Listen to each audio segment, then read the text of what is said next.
Hello po sa lahat na nanonood po ngayon sa ating vlog at sa mga hindi pa po nakakasubaybay sa ating Madam Chair channel. Sana po ay panoorin niyo po ang ating video ito.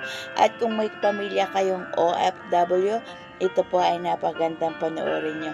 Ibabahagi natin ang likod at kabila ng mukha ng isang OFW kapag kanila pong day off. Kaya naman, samahan niyo po ako at alamin kung ano po ang ating ibabahagi sa vlog na ito. Tara! Let's go!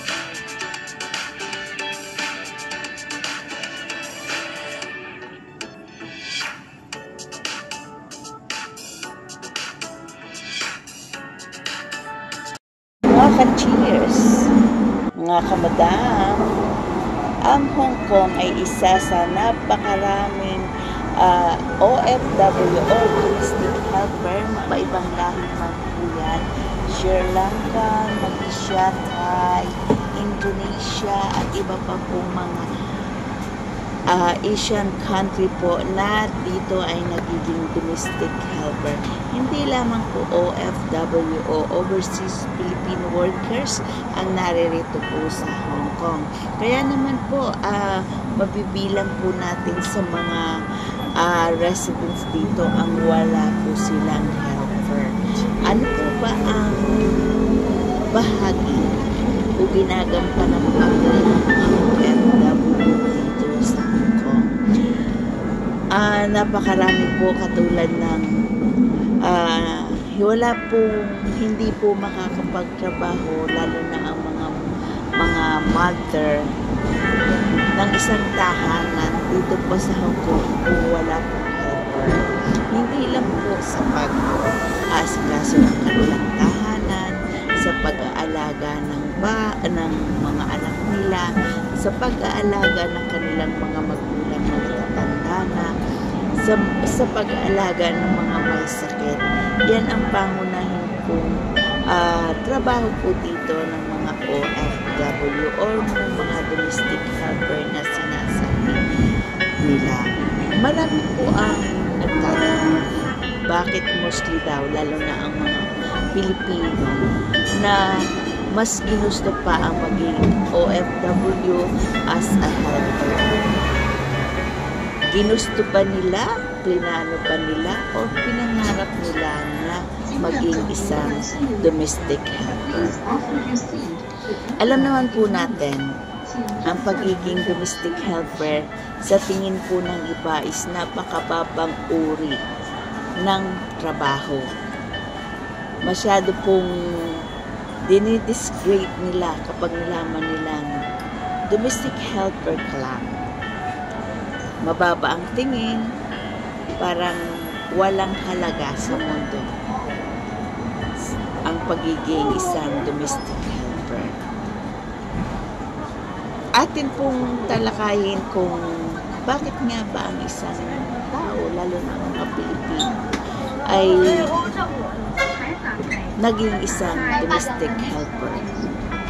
Una po, lalo na doon sa mga undergraduate, mga hindi nakatapos ng college, mahirap pong maghanap ng trabaho sa Pilipinas na talagang makakapagbigay o makakapagsuporta po sa pamilya, lalo na po kung meron kayong asawa o anak na susuportahan. Bakit mas pinipili, lalo na ng mga ina ng tahanan, kasi mostly po dito sa Hong Kong o sa ibang parte man po ng daigdig ay mas nakakalamang po ang mga OFW o mga domestic helper na lumayo para sa pamilya.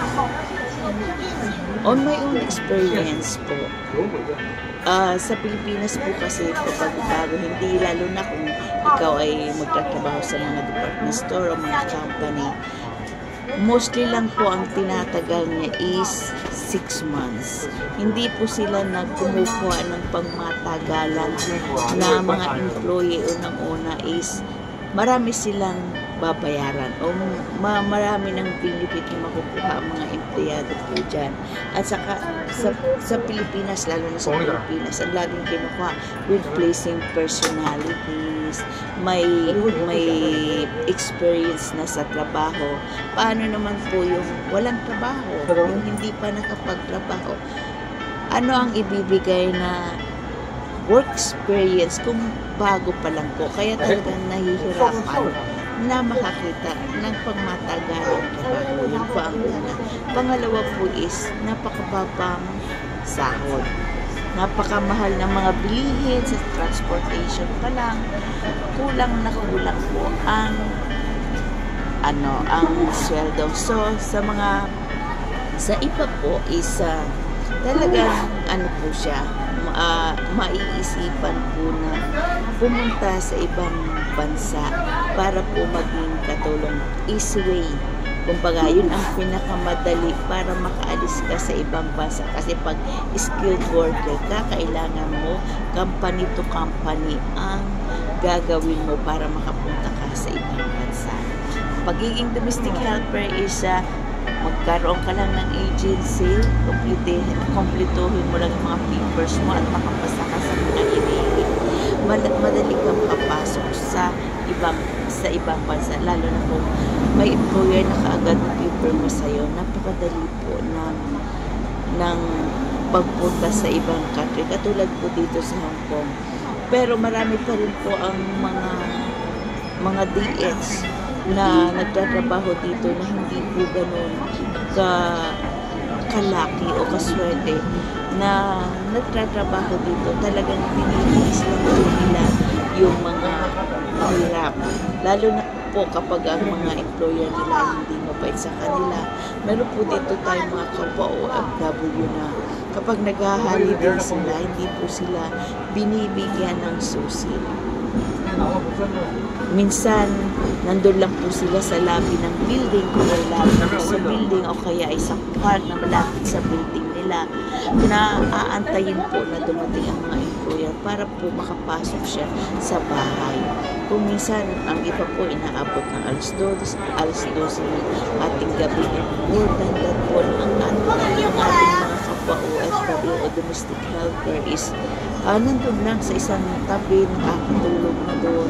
Hindi po ba kahabag-habag ang sitwasyon? Nakakaawa, pero nagtitiis po sila alang-alang po sa pamilya. Ang iba naman po is minamaltrato, ang iba po ay hindi binibigyan ng sapat na pagkain na talagang kawawa po. Masasabi natin kawawa. Siguro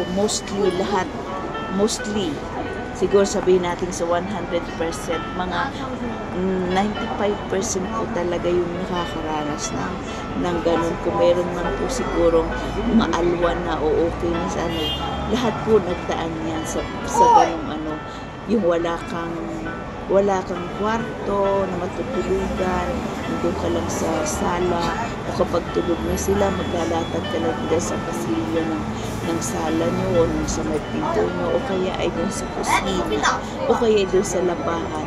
Ganun po ang ibang sitwasyon ng mga OFW, o kaya ay kasama ng mga kopo o ng mga kopo means isa mga matatandang babae o ng mga matatanda o ng mga bata kasama po sila. Kaya pagdating po ng holiday, gustuhin man nilang magpahinga, gustuhin man nilang sa bahay lang mag-stay, ay hindi po nila magagawa lang. Unang-una kapag wala po kayong kwarto, dahil po saan po kayo magpapahinga, naglalatag lang po kayo ng higaan kapag tulog na sila o kapag sa sopa ka lang natutulog. Meron po tayong na-encounter na talagang sa teresa siya naglalatag sa gabi. Siyempre pag yung dampi, yung hamog, maaano po natin yung kung dandog lang po tayo sa terrace kapag uulan, maaanggihan po tayo. Ang iba po nararanasan po yan.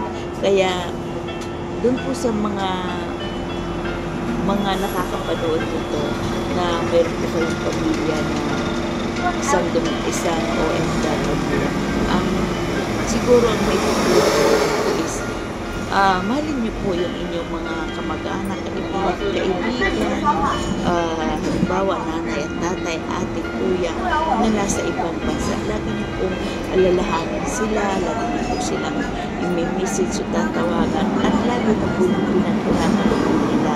Sinupin po natin kasi hindi natin alam kung hanggang saan sila mananatili sa abroad para magtrabaho. Kasi katulad ng iba nagkakasakit, napapauwi ng bigla sa Pilipinas o kaya ay na-determinate na walang wala, na kahit pamasahe ay wala po sila.